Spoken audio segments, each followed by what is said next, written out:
آپ نے وہ روایت سنی ہے کہ عبداللہ بن عمر رضی اللہ عنہما کے پاس ایک شخص آیا اور اس حالت میں آیا کہ اس کی پیٹھ پر وہ ایک بڑھیا کو اٹھائے ہوئے تھا، اور عبداللہ بن عمر رضی اللہ عنہما سے اس نے سوال کیا کہ ابن عمر، مجھے آپ سے ایک سوال کرنا ہے۔ سوال یہ ہے، یہ بڑھیا جسے آپ میری پیٹھ پہ دیکھ رہے ہیں یہ میری کمزور اور بوڑھی ماں ہے۔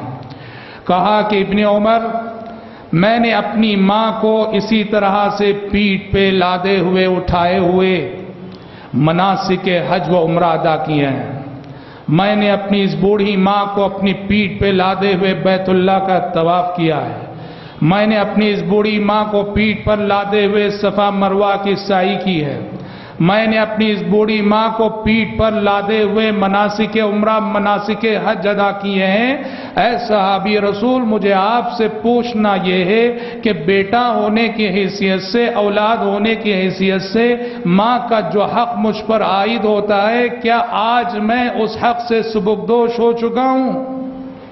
کیا آج میں اپنی ماں کا وہ حق اور ماں کی وہ ذمہ داری ادا کر چکا ہوں؟ اتنی مشقت بھری عبادت کرنے کے بعد، اپنی ماں کو پیٹھ پہ لادے ہوئے مناسک حج ادا کرنے کے بعد، کیا میں ماں کا حق ادا کر چکا ہوں؟ عبداللہ بن عمر رضی اللہ عنہما نے فرمایا تھا، زندگی کے حق کی کیا بات کر رہے ہو؟ اللہ کی قسم، تمہاری ولادت کے وقت درد سے تڑپتے ہوئے جو ایک آہ تمہاری ماں نے نکالی تھی، اس ایک آہ کا حق بھی ابھی ادا نہیں ہوا ہے۔